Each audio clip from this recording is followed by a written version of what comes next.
होळकर यांच्या त्रिशताब्दी जयंतीनिमित्त भारतीय इतिहास प्रबोधिनी व पुण्यश्लोक अहिल्याबाई होळकर असोसिएशन मुंबई यांच्या मार्फत राष्ट्रीय ऑनलाईन वक्तृत्व स्पर्धेचे आयोजन करण्यात आले आहे व या स्पर्धेमध्ये मी प्रतीक्षा हनुमंत सहभागी आहे। सन्माननीय व्यासपीठ, वंदनीय गुरुजन वर्ग, सर्वांना माझा नमस्कार। आजच्या ऑनलाईन व्यासपीठावर मी मातोश्री अहिल्याबाईचा लोककल्याणकारी राज्यकारभार या विषयावर मी माझे मत व्यक्त करणार आहे।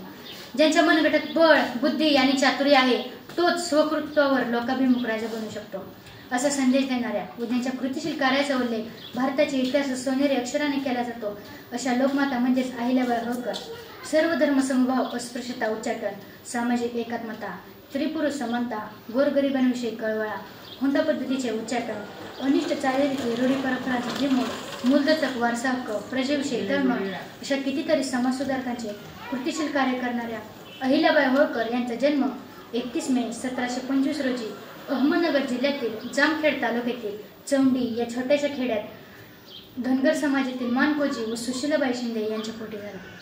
अवघ्या 8 वर्षाचे असतानाच होळकर घराण्याचे संस्थापक मल्हारराव होळकर यांचा 12 वर्षाचा एकुलता एक मुलगा खंडेराव होळकर यांच्याशी 20 मे 1733 रोजी पुण्यातील शनिवारवाडा येथे त्यांचा विवाह झाला। लग्नानंतर शांत, चतुर व क्षमाशील स्वभावाने त्यांनी सर्वांची मने जिंकून घेतली। त्यांना मालेराव व मुक्ताबाई अशी 2 अपत्ये झाली। दूरदृष्टी ठेवून मल्हाररावांनी पुरुष प्रधान संस्कृतीच्या काळात देखील आपल्या सुनेला तत्कालीन दरबाराची मोडी, मराठी लिहिणे वाचणे, गणित इत्यादी गोष्टी शिकवल्या। त्याचबरोबर घोड्यावर बसणे, युद्धाचे व राजकारणाचे डावपेच आखणे, दानपट्टा फिरवणे, लढाया करणे, पत्रव्यवहार करणे, न्यायनिवाड करणे इत्यादी गोष्टींचे प्रशिक्षण दिले। परिणामी अहिलेची सामाजिक व राजकीय बुद्धी परिपक्व झाली। इसवी सन 1754 मध्ये कुंभेरीच्या लढाईत अहिल्याचा शिरोळपती खंडेराव यांना वीर मिळाले। वयाच्या 29व्या वर्षी वयवद्ध आले असताना जुन्या रूढी परंपरेनुसार सती जाण्याची नाकारून पुरोगामित्वाचा परिचय दिला।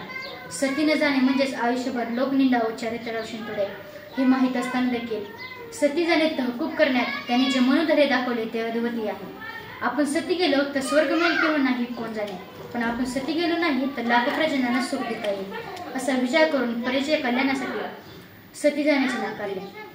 धर्म, रूढी, परंपरा या पलीकडे आपले कर्तव्य महत्त्वाचे मानून रयतेला कल्याणकारी राज्य दिले।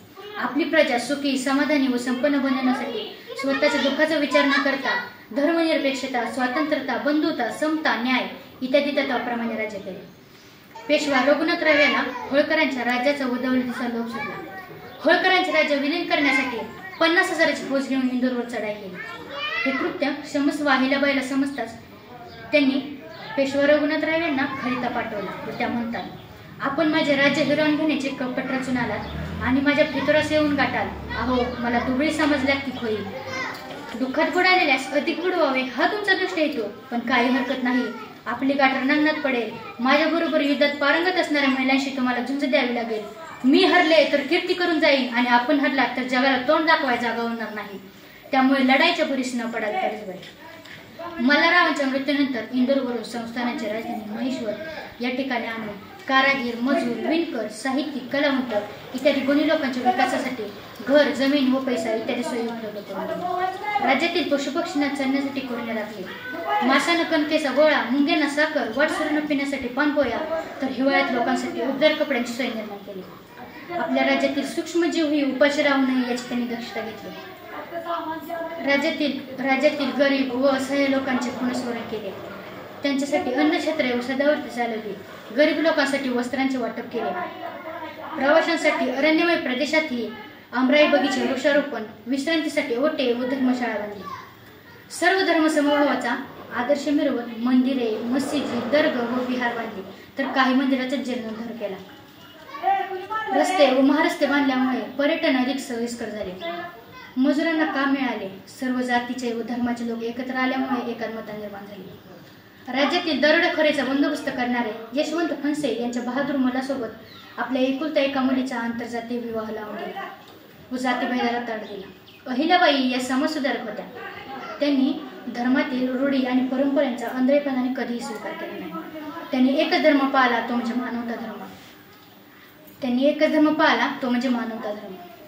प्रजेवर जास्त कराचा बोजा न लागता राज्याचा कोश समृद्ध केला। स्वतःचा दार्ज मर्यादित ठेवून खाजगी उत्पादनाचा वापर देखील लोककल्याणासाठी केला।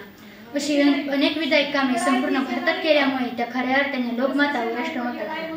त्यांच्या जयंतीनिमित्त त्यांच्या कार्याला व विचाराला त्रिवार अभिवादन करते व जाता जाता एवढेच म्हणा वाटेल की पिवळा आमचा झेंडा लाल आमचे रक्त, पिवळा आमचा झेंडा लाल आमचे रक्त, प्राण देऊन राखीतो आम्ही स्वराज्याचे तख्त. सळसळत राहू दे या धनगरांचे रक्त, आम्ही फक्त आईला मातेचेच भक्त. एवढे बोलून मी माझ्या भाषणाला पूर्णविराम देते. जय हिंद, जय महाराष्ट्र.